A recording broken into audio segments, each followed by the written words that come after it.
mankind's common instinct for reality has always held the world to be essentially a theater for heroism.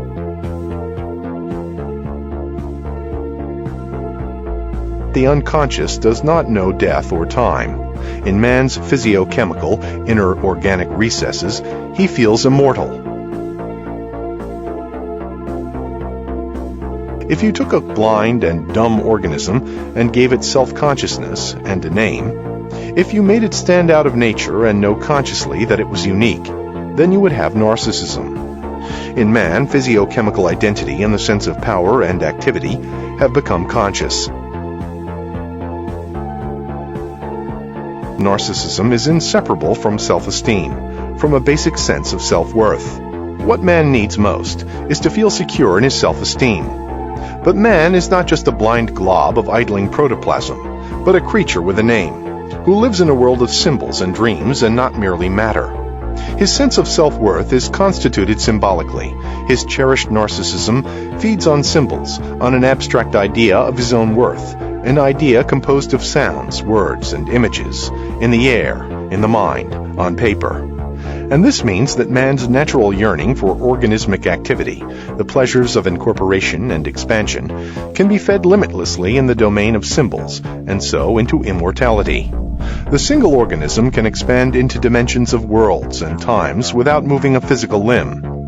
It can take eternity into itself, even as it gaspingly dies. When you combine natural narcissism with the basic need for self-esteem, you create a creature who has to feel himself an object of primary value, first in the universe, representing in himself all of life. An animal who gets his feeling of worth symbolically has to minutely compare himself to those around him to make sure he doesn't come off second best. He must desperately justify himself as an object of primary value in the universe. He must stand out, be a hero, make the biggest possible contribution to world life, show that he counts more than anything or anyone else. This is what society is and always has been: a symbolic action system, a structure of statuses and roles, customs and rules for behavior, designed to serve as a vehicle for earthly heroism. Each script is somewhat unique. Each culture has a different hero system. It doesn't matter whether the cultural hero system is frankly magical, religious, and primitive, or secular, scientific, and civilized. It is still a mythical hero system in which people serve in order to earn a feeling of primary value, of cosmic specialness, of ultimate usefulness to creation, of unshakable meaning.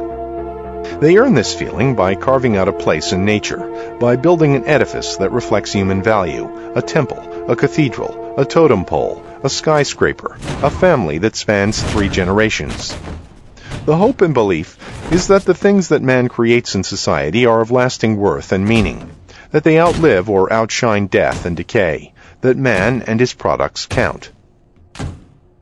In this sense, everything that man does is religious and heroic, and yet in danger of being fictitious and fallible. The question that becomes then the most important one that man can put to himself is simply this: how conscious is he of what he is doing to earn his feeling of heroism?